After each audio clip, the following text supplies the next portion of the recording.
Namaskaram, my yogi friends. How are we doing today? Today I'd like to make a video talking about some of my experiences with doing the yoga kriyas that I've learned from Isha, some of the experiences I've had doing them right away, and some of the experiences I've had that show themselves over time. So let's enjoy the ride together. So when I'm doing a lot of these kriyas, I will feel energy moving during some of the parts of the kriya. Energy inside myself that seems to be intensifying in a certain spot.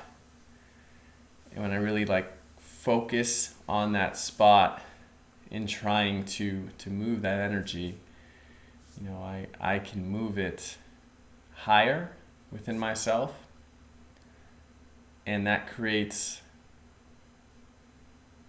I don't even know what the words are for it, but it creates these experiences of my body's moving and I just feel more than just a body, more than just a person.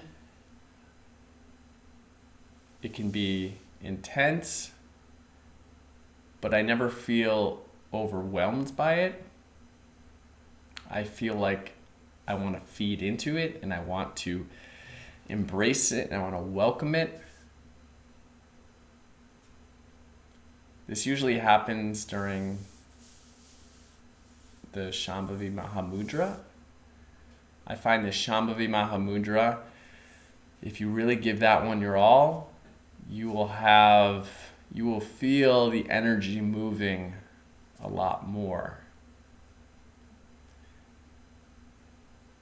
But you never really want to get too attached to the individual experiences, because yoga is really about cleaning our state of consciousness. It's really about dissolving our karma and helping us so we don't keep accumulating more karma. So the experiences that you have is really just that unraveling, that unsolidifying movement of energy, which can leave you totally blissed out, and it can leave you feeling intoxicated.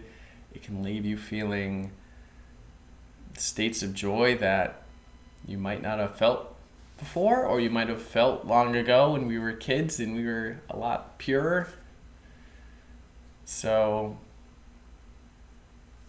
there's if you give these practices your all, then you will notice during some of your sadhanas sessions that you might have an experience. And it's hard to speak about it because, one, everyone's is going to be different, and two, it's a little different every time, and I don't really go into deciphering it, trying to break it down. I just let it be, and I come out, and then I go on with my day, and I see how I am through that day. The real experience that I think should be talked about is the one that happens over time when you're consistent with these practices. You'll find that your state of being is a lot quieter. You're a lot more focused. You have a lot more concentration. Or I should say, I have a lot more focus. I have a lot more concentration. I live in a state of ease, meaning that no matter what situation I walk into, I carry this ease and this calmness with me. And it's a lot harder for that situation to penetrate me and to stir me up. When I don't think you have stability in your life is when you become very, you become pushed around by the situations a lot easier.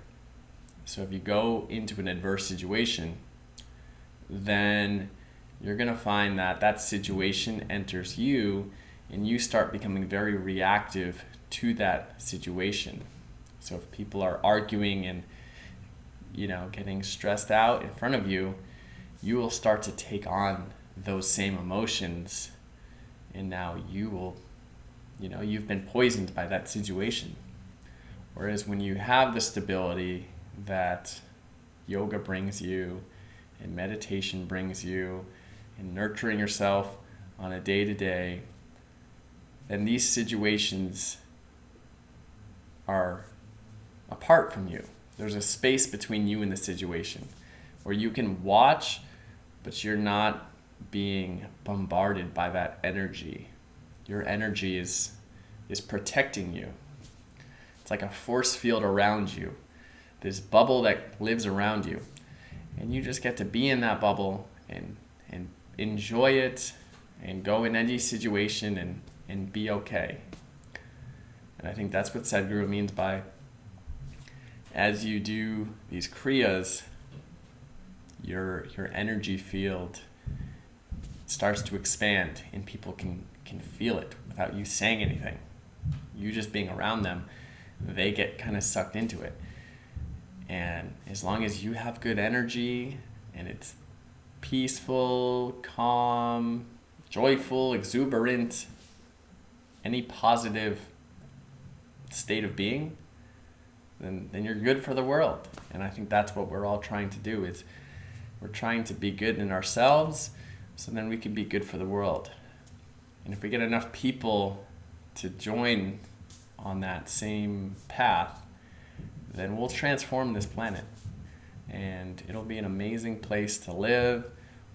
Everybody will take care of one another, and we won't have to go through these rat races, these dead-end pursuits, trying to find happiness instead of being happiness and doing things out of that state of happiness.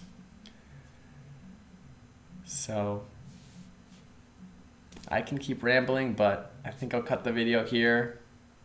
If you haven't learned Isha yoga practice yet, I highly recommend taking the Inner Engineering online, then learning the Shambhavi Mahamudra, which I think is also available online now. If you have been doing, or if you have learned your Isha practices, I hope you're keeping up with them, doing them as much as you can, not getting too distracted with life, staying focused. And please write below your experiences with your practices.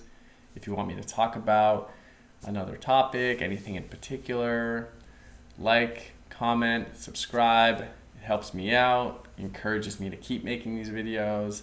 I have a lot of content that I've been thinking about making, so I'm gonna keep working on making that for you guys. So until next time, peace be with you. I hope you all stay well, and I'll see you in the next video.